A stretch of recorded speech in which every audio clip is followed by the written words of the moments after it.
Yo Mastery. Hope y'all had a good day. Busy day for me, so I had to obviously do the options room session this morning. Mondays are a little bit longer than usual, 90-minute session. And then for the last 2 hours of today's session, I was doing the live training in John's Squeeze Pro class. So I missed y'all today. I should be around a bit more tomorrow, but let's take a quick look here at our open positions. We got a new one here today in NFLX. We got rid of one in Home Depot. So a good old-fashioned swaparoo. And then Tesla decides to wake up today as well. So let's take a quick look. And I think I might just upload this to YouTube later. Let the rest of the community see what we got going on here. So real quickly on the market, let's just kind of reiterate. We don't really have a market behind us right now. In terms of, short-term wind at your back, you have that back here in August as your S&P 500 and your QQQ are in a good daily squeeze with a positive histogram. We're not there right now. So it's not so much that we have, headwind. The market's not rolling over, but we don't have tailwind. It's all choppy here. It's all a bit choppy, so we got to continue to keep that in mind. We are not back here in August. We're not in Kansas anymore.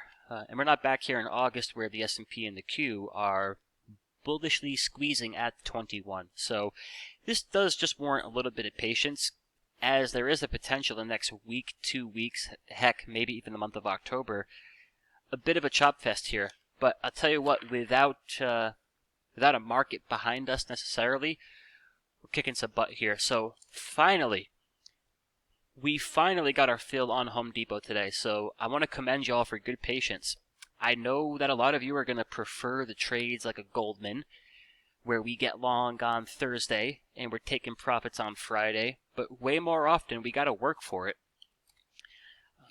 And I think a good time for us to look back at Home Depot here, because when you're in a position and you're living and breathing every tick, it feels like there's a lot going on. Now that we're done with the trade, if we just kind of look at the chart here, all good, right? All well-behaved stuff. The ugliest thing we had to sit through was a dip to the 21.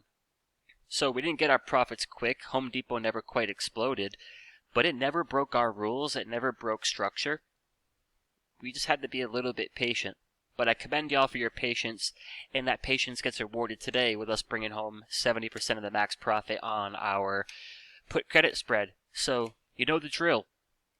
We get a dip back here into the buy zone. We're going to take the profits that we just locked up. And let's see if we can't go for round 2 here on Home Depot.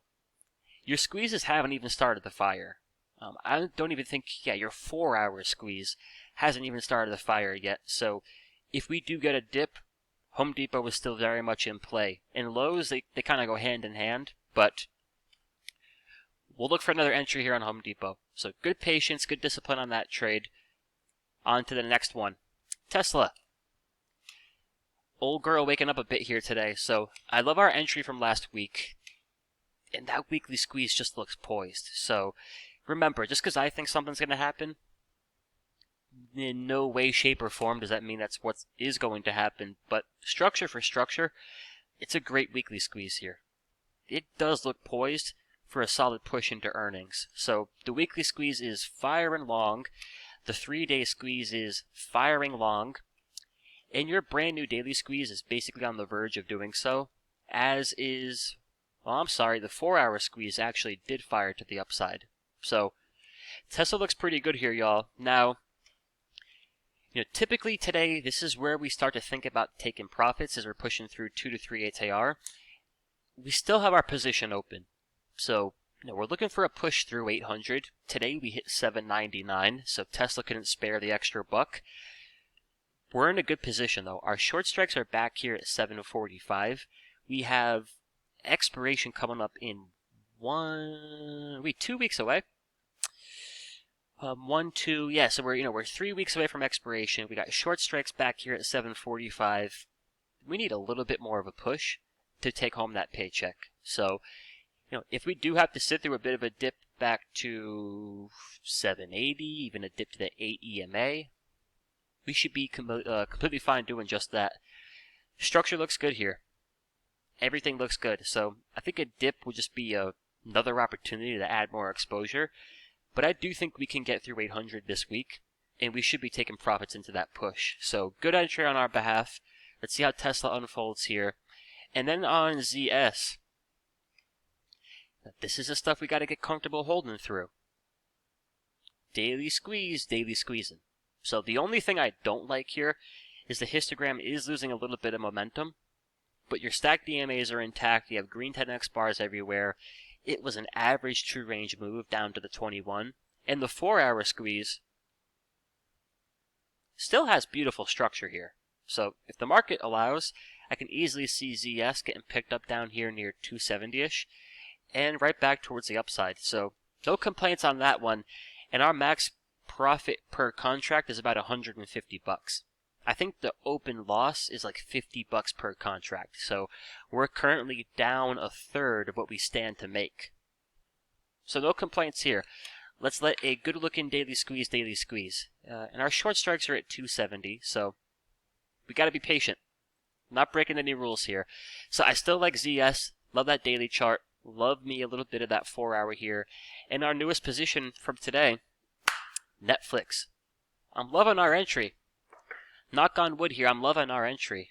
So, Netflix. You all know the drill. You know the scoop here because we've been talking about it.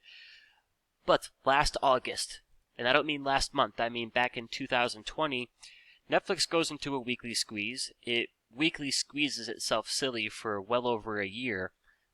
Finally starts a fire to the upside recently. And on your first dip after the big push, previous resistance around 670-ish, it proved to be beautiful support. So that weekly chart's got a gas tank to it. You're already 4 weeks into firing long, could easily get another 3 to 4 weeks into earnings. So beautiful weekly structure.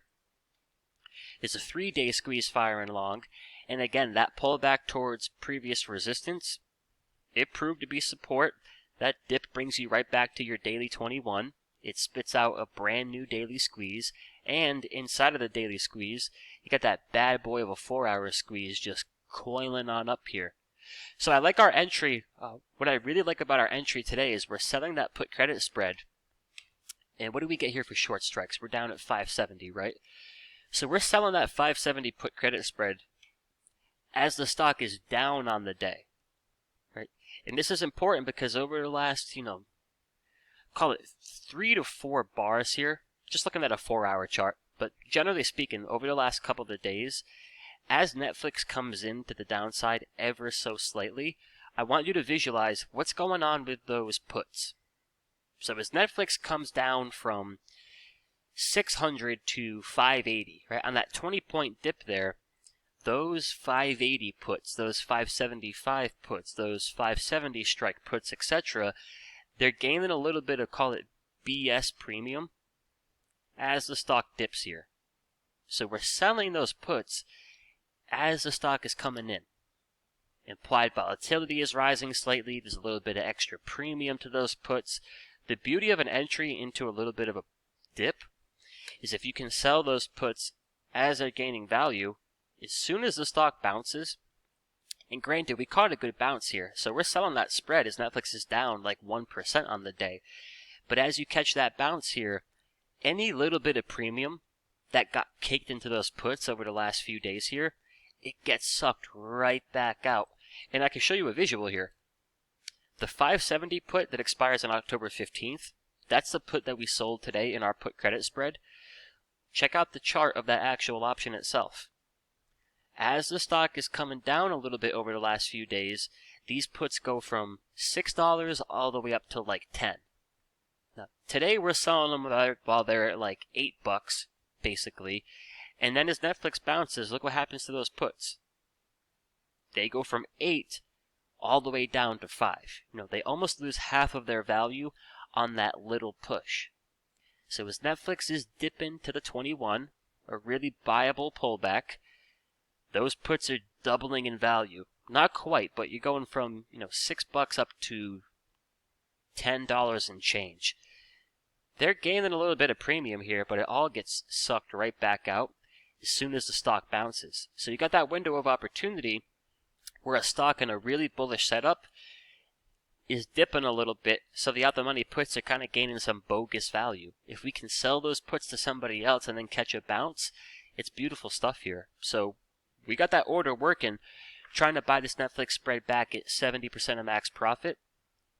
We go into the close today with about 30% of our max profit, just because we caught that bounce. Just because we sold those puts as they're gaining value, and all that value gets sucked right back out and siphoned right into our account on that little bounce here.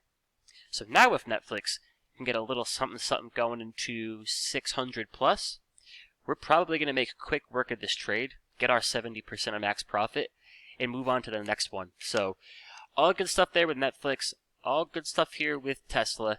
Again, good patience on Home Depot. I appreciate y'all sticking with me.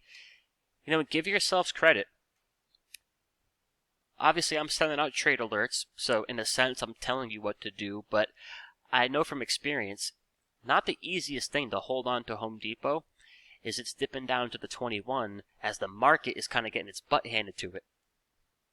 So each and every one of you did a good job of putting structure over everything, and that mindset, structure over everything, is the only reason we didn't get punked out of Home Depot on that little dip, and the only reason we're taking home a paycheck here today. So I'm proud of y'all. Done with Home Depot. We'll get long again here on the dip. Let's see if Tesla can make our lives easy. Little push through 800 later this week should get the job done. Netflix, if that's going to make our job easy, we need a little bit more upside here. And then ZS, gotta let a daily squeeze. So I'm proud of y'all. Been working hard. It's much appreciated. And let's keep rocking and rolling here. Business as usual. So we're going to keep our eye on names like Nvidia, names like Papa John's, a few other spots over the next few days. But let's just remember, we don't quite have a incredibly bullish daily chart to our S&P 500 or our QQQ behind us. So we're bullish with caution. And we're going to be pretty damn picky about where we're getting long. But good stuff here, team. Nice way to start the week. So I won't be as busy tomorrow, so I'll be in the chat more. Obviously, we got our live trading session Thursday, as we do every week, and I'm already looking forward to it. So I appreciate y'all being a part of the team, and I'll see you in the chat tomorrow morning. Enjoy your night. Be safe. Be good. Take that dog for a walk. One last thing here, Mastery Traders. Make sure you have exit orders working. Make sure you got exit orders working. So for Tesla here, we got them all working. Reason being is if we gap up tomorrow, we do want to take profits into that strength. So have the orders working, which we do here. So those are posted in the chat for our 745, 740 spread.